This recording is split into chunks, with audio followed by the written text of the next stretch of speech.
In October 1977, I went to a house in Enfield in Middlesex, a very ordinary semi-detached house built by the local council in the 20s. A house, in fact, like thousands of others up and down the country, with 3 bedrooms upstairs and a living room, kitchen and bathroom on the ground floor. There, I heard and tape-recorded curious sounds, knocking sounds, which have become all too familiar to the family who live in that house.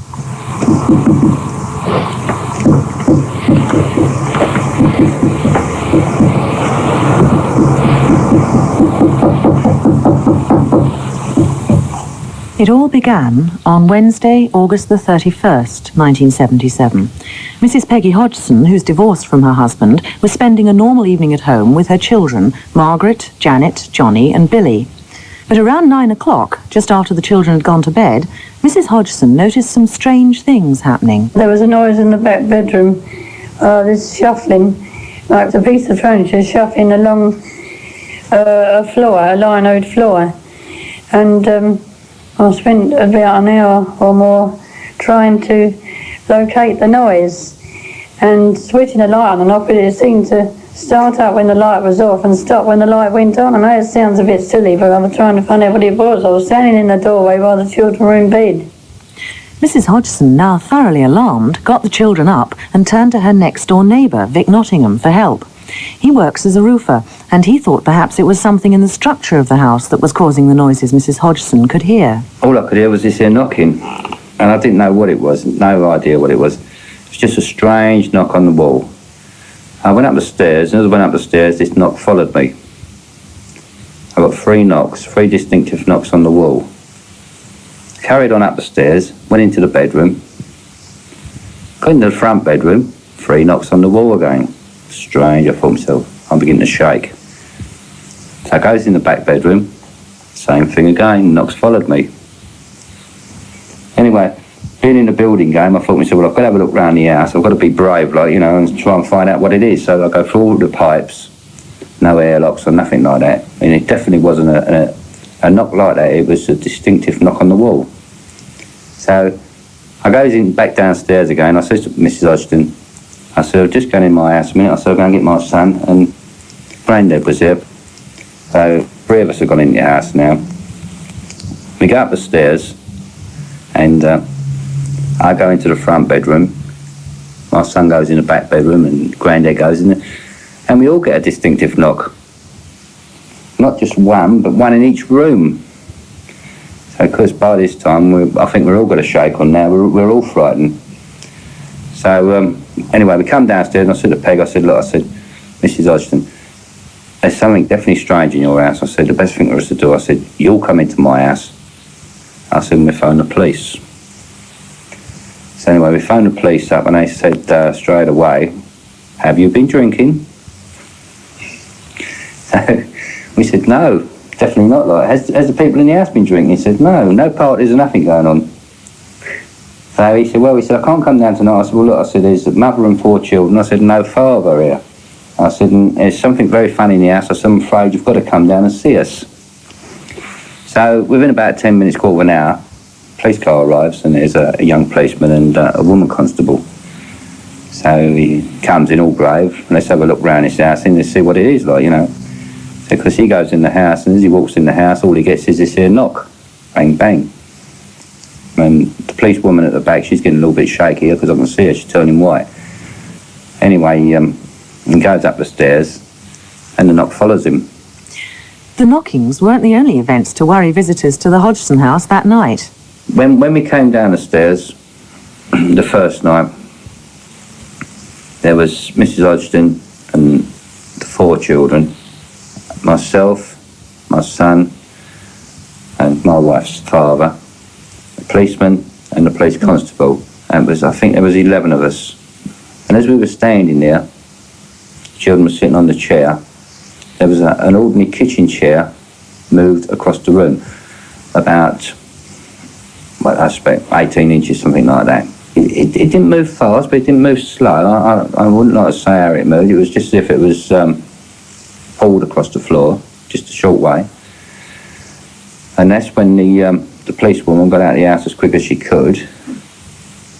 But He looked over the house anyway, and he said, well, there's something definitely strange in the house. He said, but I don't know what it is. He said, I can't see nothing, so I can't take no one away.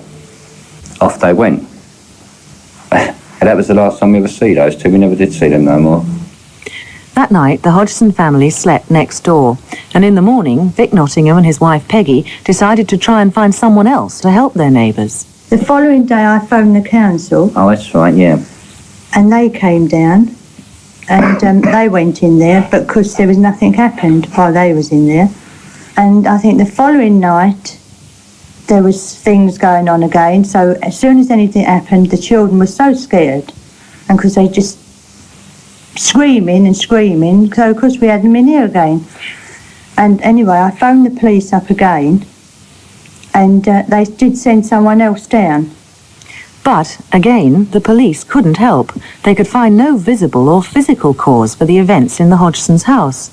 Meanwhile, Mrs. Hodgson found that things were getting more and more disturbing. I come out of Margaret's front bedroom, because I saw them into bed, and as I turned around I saw a chest of drawers or a dressing table, you can call it either, it was quite old, and it sort of shuffling along near the doorway, coming towards the open door. I saw it move, and I beckoned to Mother, and she came out and she said, it's moving. And I looked, so we all looked at one another, and I went to push it back. I was so scared, but I actually tried to push it back to see whether it moved again, and it moved again. And the third time I pushed it back, and I was literally, well, I was really petrified, because if you see a piece of furniture moving in the bedroom and nobody touching it, it can be really terrifying. Anyway, the third time I tried to push it back, I couldn't move it. It was coming towards me. So I said to the kids, well, you better get up and come downstairs if we can have this all night. We're not going to have any sleep anyway. So we wound up downstairs, and we all slept on chairs all night. Bewildered and frightened, the family didn't know where to turn for help. During another disturbed night, Peggy Nottingham decided to try the Daily Mirror. She rang them at midnight on Sunday, September the 4th. A reporter and a photographer arrived at 2:30 in the morning. Graham Morris, the photographer, told me that they found the family all sitting round at the Nottinghams. They took a walk round the Hodgsons' now empty house, but neither heard nor saw anything unusual. Soon after the Mirror men returned to the Nottinghams, Vic and Peggy decided to take the children back to sleep in their own house. As soon as we entered the house, things just started happening. I mean, Lego bricks, marbles, bits and pieces, small bits and pieces started flying around the house. One came, as I entered the front room, something, I think it was a Lego brick, came from behind me, very low down and very fast, and hit the wall in front of me. With that, I went straight to a wall, to a corner, and stood with my back to it so no one could throw anything from behind me. Watch what was happening. Everybody came into the room. I think there was either 10 or 11 of us. The family we were with, the family next door, the reporter from the Mirror and I. And we were standing in the room, and things just started flying around. The Lego came from one side of the room, came up into the corner, hit it very fast, very straight. Nobody moved their arm, nobody could have thrown or flicked or whatever that piece of Lego. Or any of the others. There were 4 or 5 pieces thrown while I was there. One of them struck me on the head. I had a lump on my forehead for 3 or 4 days afterwards. We were all slightly on edge. We weren't really sure what we were going to, see, I think, was the worrying thing. The Mirror men returned the next day, September the 5th, and they brought with them a member of the Society for Psychical Research, a businessman and inventor called Maurice Gross. I found chaos. The whole family was congregated in the house, together with the neighbours next door, and there were a lot of very, very frightened people there. Well, I got them into a little bit of order, so we sat down and we talked about what was happening, and after they'd been talking for 10 minutes or so, I began to realise that here we had a classic poltergeist case on our hands. A poltergeist, according to the Oxford English Dictionary, is a ghost which makes its presence known through noises.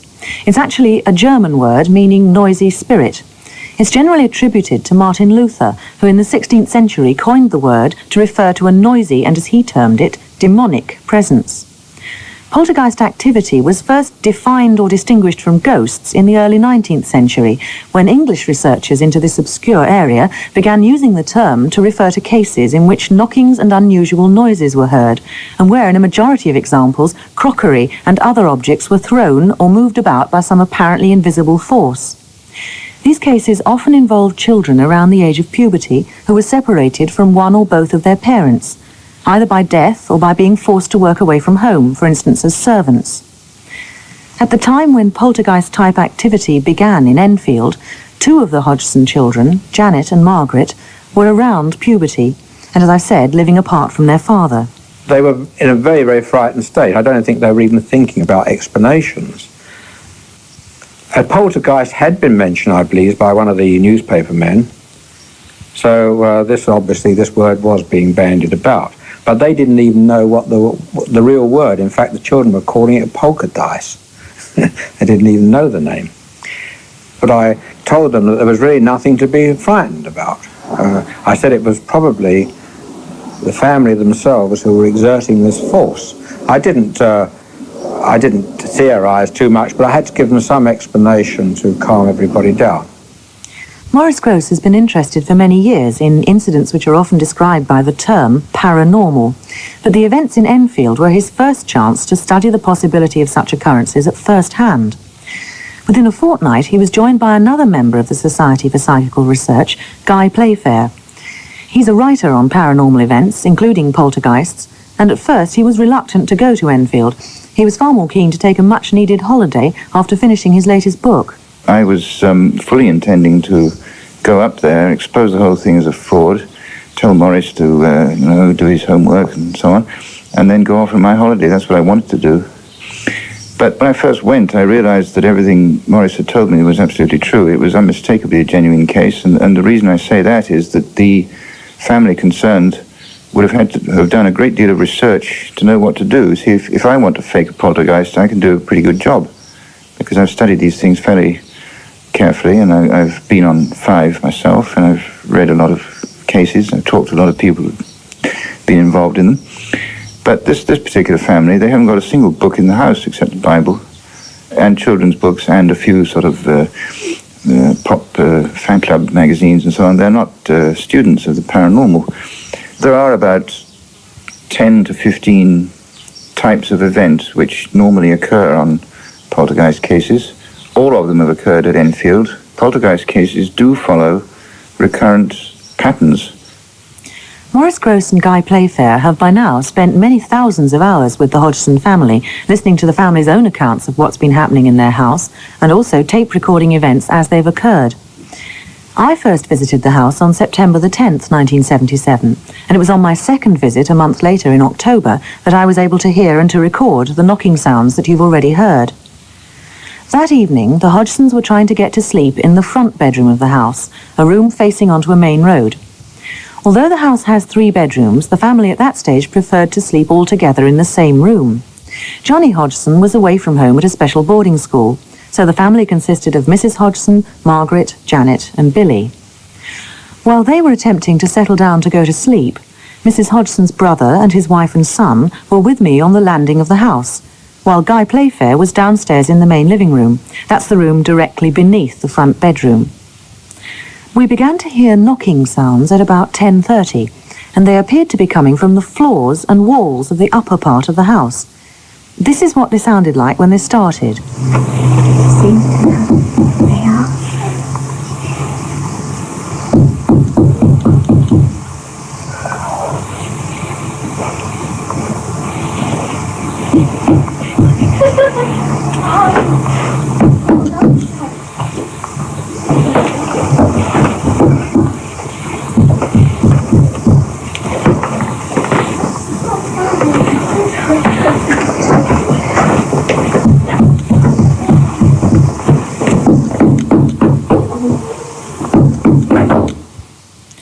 After these sounds began, everyone in the house except the Hodgsons went into the downstairs living room and tried to work out where the knocks were coming from. Suddenly, we heard a crash upstairs, and I went up to the front bedroom with Guy Playfair to ask the family what had happened. Oh no, Stanley hit me on the face, something did. Yeah. She slapped me in the face and she's been slinging things. Yeah. All the bed's been shaking up and down. It started off with violent knockings. It kept on, and the bed seemed to be going like that. The vibration in the bed was shocking. The actual bed seemed to be shaking. This bed we're in. Then it slung us over here. Well, That's a what? That's a toy? That's a sort of... Soft. Then it slung the box. It's a soft cat, a toy cat. Like a toy cat, yes. It's a thing Margaret made at school a long time ago. He hit Mummy in the face. No, I was a bit scared when this bed started shaking. It seems like it's underneath, trying to push it up and it's I know. sliding down I'm not like going to this. say what I think. Just trying to push it upside down. In all, I heard about 30 rapping or knocking sounds spread over about 15 minutes. But by 11:30, when I left the house, everything seemed to be quiet. Mrs. Hodgson, as you've just heard, was cautious after 2 months of all this activity about expressing theories. She claimed this is because the poltergeist seemed to act up on anything that was said. Inexplicable knocking sounds, the apparent projection of small objects, and the movement of furniture by unseen forces were all witnessed by Graham Morris of the Daily Mirror. He spent 8 months in the Hodgsons' home trying to get pictures of these events. He rarely succeeded, and he sometimes found that the activity, however it may be caused or constituted, had strange effects on his equipment. We had 3 flash guns set up in one room to photograph various bits and pieces, and on setting them up, they were all fully charged that day. Turning them on, they should have just stayed fully charged. They lost their charge. Over hours of use, obviously, they're being discharged, but to turn them on and for a fully charged battery to be drained immediately is, as far as I'm concerned, impossible. Unusual things also happened to some video equipment which was briefly installed in the Hodgsons' home in September 1977 by 4 engineers from Pi Business Communications Limited. They were invited into the house by Maurice Gross, and they hoped that by using automatic cameras they might be able to film some of the happenings on video cassettes. One of the men from Pi concerned with this experiment was Ron Denny. The way you operate one of these cassettes is to simply slip the cassette in. It's kind of like a book. You slide in. You press the lid down, you press the on switch, and it automatically threads up the cassette. And on this occasion, I went through this sequence, pressed the button, and all the lights on the recorder came on one after the other, which is absolutely impossible. There's no way which we know that this can happen at all, because the recorder had particular facilities on it for editing and sound dubbing and so on, each of which had separate buttons you had to press, and when you pressed these buttons, they lit up. And so there was no way, logically, that these buttons could in fact light up, simply by pressing the on switch. But not only that, we found the machine wouldn't function. It jammed itself up completely. And when we eventually managed to retrieve the cassette from the machine, we found that the tape had come out of the cassette and wound itself around one of the spigots underneath the actual cassette itself. Now, we've never had this happen before. And I've never had it happen since, and I would say it's probably 1 chance in a million that could actually happen. The 4 men from Pi, all working voluntarily and in their spare time, made 3 visits to Enfield and recorded 20 hours on videocassette, but caught nothing unusual. However, for Peggy Hodgson and her children, the unusual, the extraordinary, began to be almost ordinary and usual. Almost usual, but never predictable. I can remember one Sunday, I can't remember the day, but I can remember the day. One Sunday things started falling down in there about 7:30, and it kept on to about 10:30 until there was nothing left to sit on.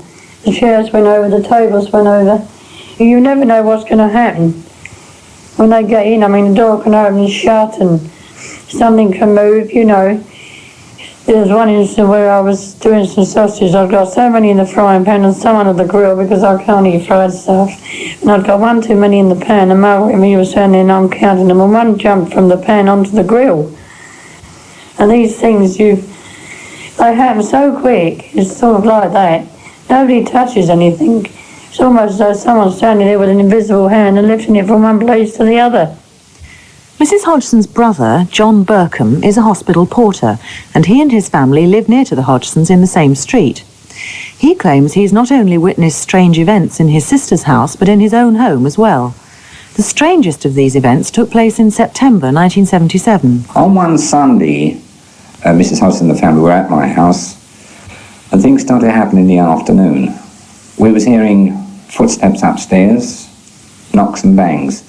I went upstairs to Mrs. Hodgson and my daughter. We looked in her bedroom just in time to see the drawers in her dressing table opening and closing literally in unison, coming backwards and forwards.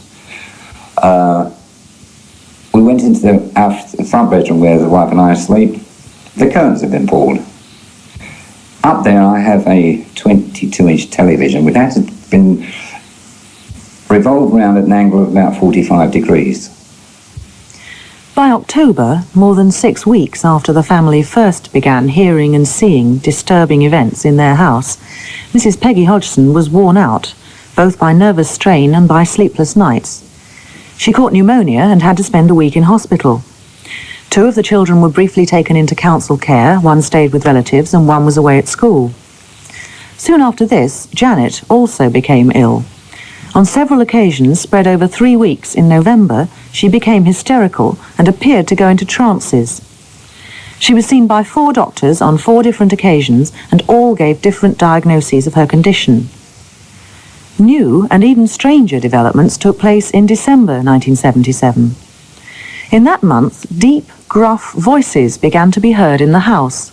These appeared to come from Janet and Margaret, who were then 11 and 12. On January the 26th, 1978, I made a long tape recording of the voices of Janet and Margaret. What you're about to hear are extracts from that recording, and the hum that can be heard on this tape comes from a videotape machine which was also recording at the same time. Maurice Gross started the conversation on my behalf. Rosalie wants to know why you're here. Will you tell her? No. Well, tell her one of the stories you told us. How old are you? 68, it said. You're 68. It's not from me this time. How long have you been here? How long have you been in this house? No. You don't know? What do you mean you don't know? No. Talk to Rosalind, she wants to talk to you. Good evening. Good evening. Are there 2 of you there? Yeah. What are you called? Somebody. And where's Harry? That's a joke, isn't it? What are the 2 of you called?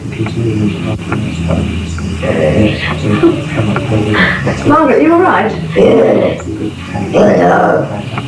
Hello. Goodbye. Hello. Goodbye.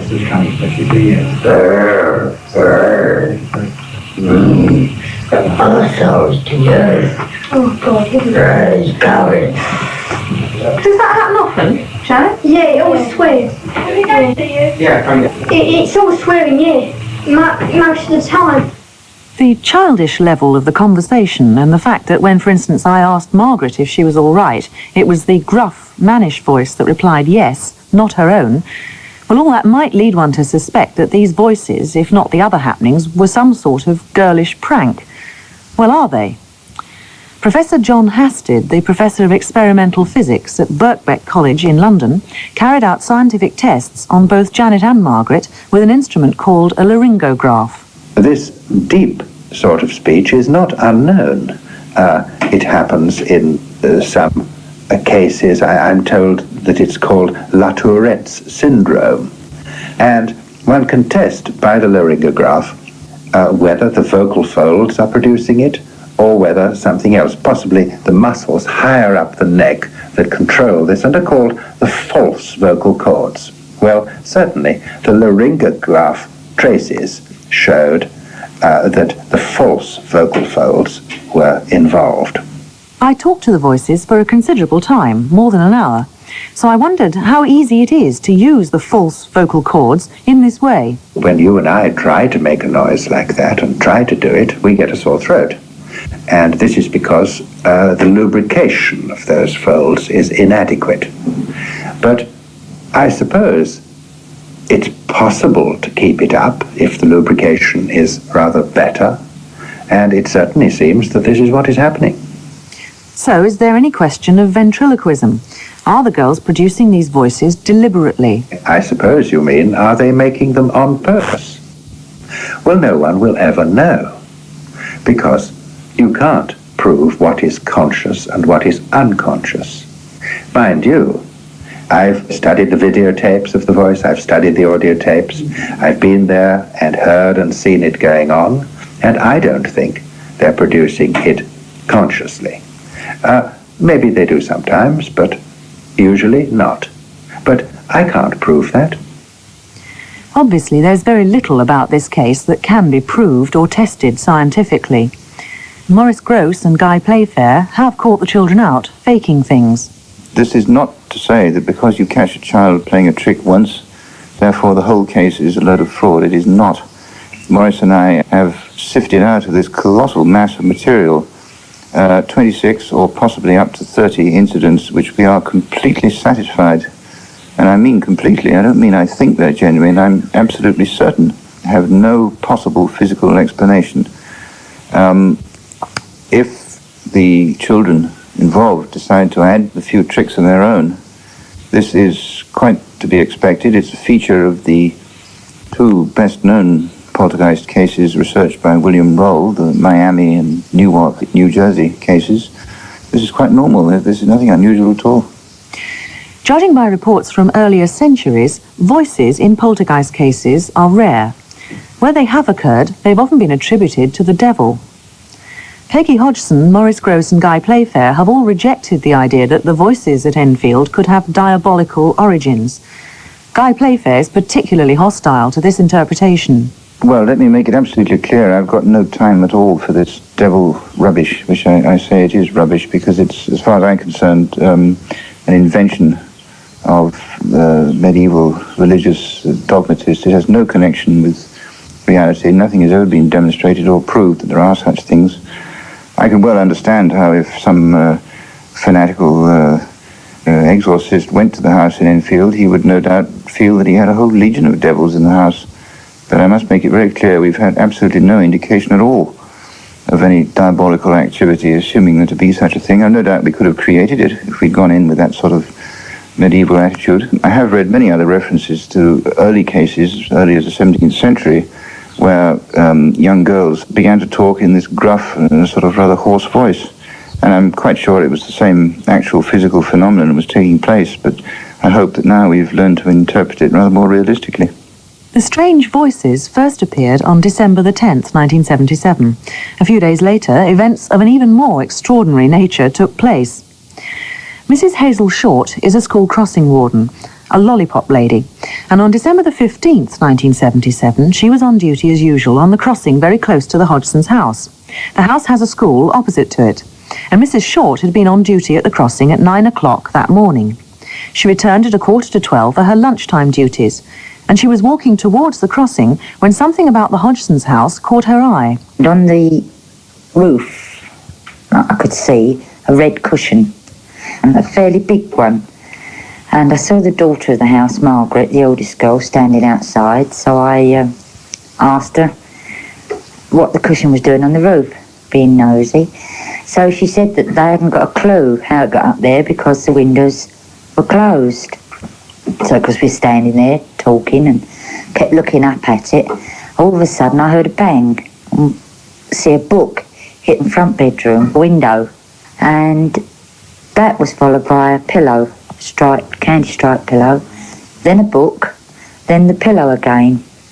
And I was standing there looking, and all of a sudden I saw the middle girl, Janet, going up and down in front of the window. Well, I thought that she was jumping up and down off the bed, but when I looked, she was horizontal, going up and down with her arms and legs going everywhere. And I suppose she did this about half a dozen times, and then it stopped. Then I had to cross over because the children started to come out the school. But it was frightening. I will say that, it did frighten me. I didn't think I would be, because to be truthful, I thought it was all, well, not phony, but, you know, if you don't know anything about anything, especially things like that, you tend to be a bit sceptical. And, well, after that, I'm afraid I wasn't sceptical. It did frighten me. Put the wind up me, sound terrified, to be truthful. Levitation by Janet, or what appeared to warrant that description, was also witnessed on the same day by a local baker's roundsman, Mr. John Rainbow. He was delivering bread from his van when he too saw the cushion on the roof and saw Janet at the window. Before that day, I would never have believed anything about it, although I'd heard, various rumours about what had been going on in the house. The child appeared to float half around the room. At the same time, the curtains were blowing into the room as if there was a draft, although the windows were completely closed, so it wasn't a draft from outside that was blowing the curtains into the room. It was obviously something from inside that appeared to be drawing the curtains up off the window. And the articles and the child appeared to be revolving around the room in a clockwise direction. The child's arm banged against the window frame twice, and I was frightened that the force that she banged against it, that the window frame would have gone. I fully expected her to drop into the road. I was frightened, there's no doubt about it. A key figure at Enfield on this particular day was David Robertson, an undergraduate who was studying the activities in the Hodgson home under the direction of Professor Hasted. Janet and Margaret had said, almost since the beginning of the extraordinary events at Enfield, that they sometimes found themselves being pulled, pushed, or thrown about by an invisible force. Later, they claimed they'd sometimes floated for short periods, although no one else witnessed this. On December the 15th, David Robertson suggested to Janet that she should try to float or levitate under conditions where she could be observed. I took Janet up to the top bedroom where lots of phenomena appeared to happen. This is the front bedroom of the house, and then tried to talk to this deep voice that came from near Janet. I asked it whether it could lift Janet up into the air, but I could only get a response when I was either out of the room or facing the other direction. So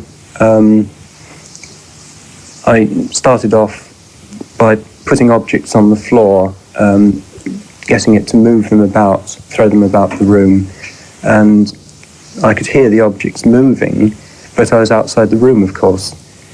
Anyway, I continued until it agreed to lift Janet up into the air, and more or less just stood by outside, making sure that she wasn't going to get hurt. And she described how she was floating about the room. Of course, all this time, there have been a group of people outside who have actually witnessed what was happening.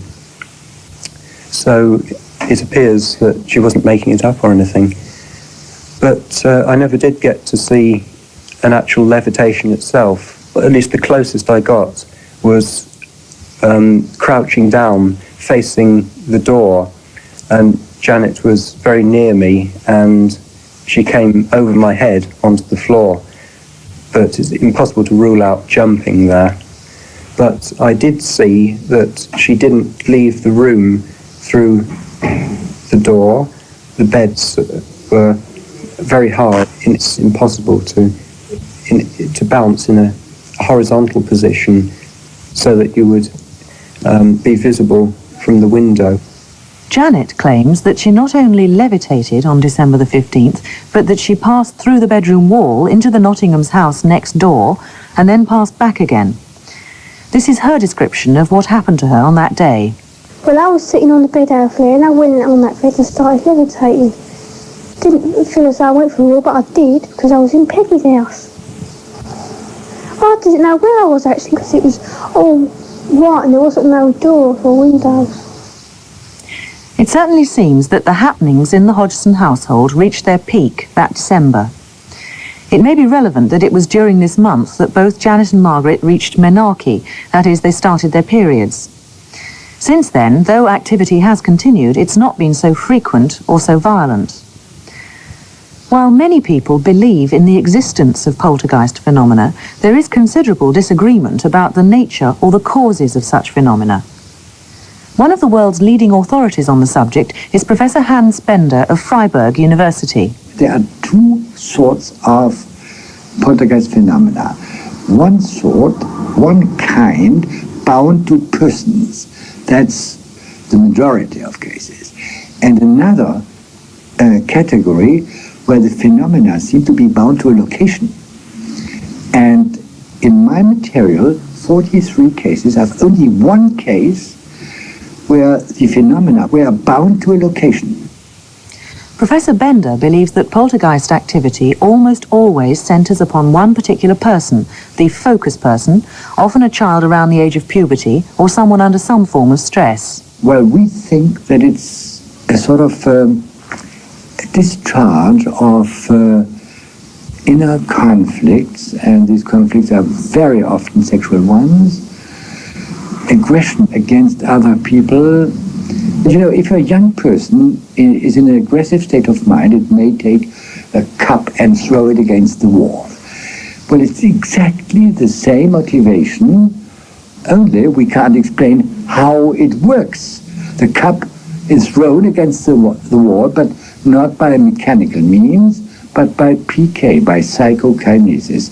Psychokinesis means mind over matter in a physically not yet explicable way. But it's very often not only psychological mental disturbances in the focus person, but in the whole group, you know. So if you want to clear up the psychological background of a poltergeist case, you have to investigate, to analyze the whole group, the family group. In the Enfield case, the closest observers came to believe that the focus person was most likely to be Janet. But when, in the summer of 1978, she spent 3 months away from home under psychiatric care, the activity in the house didn't go away. Will it ever stop? Maurice Gross. Frankly, we've tried everything in the book, everything that is written down to say you should do so and so and so and so to stop the phenomena. The only thing we haven't done is called in an exorcist. And the reason we haven't done this, as Guy explained before, is that we don't really think there's any demon influence about. And on top of that, Mrs. Hodgson has been antagonistic towards this solution. She has her own reasons for it, and we respect them. But we've said prayers, we've admonished it, we've threatened it, we've laughed at it, we've called in medical help, we've been to the social services, we've been to the welfare, we've sent the children on holiday, we've sent the mother on holiday, we've called in scientists, speech therapists, psychologists, mediums. We've had a lot of mediums in the house. You name it, we've done it. So how can we stop it? I think the thing will only go away when the time is right for it to go away. But I couldn't make any predictions. Meanwhile, the Hodgsons go on trying to live ordinary lives in extraordinary circumstances. The children go to school, and Mrs. Hodgson cooks the meals, shops, cleans and tidies, and makes the beds. We've had quiet nights, it's just the odd incident now. But you always get the feeling when you go up there that you're never alone. I lie awake and my eyes go all around the room and I think to myself, where is it? You know what I mean? Where is it and who is it?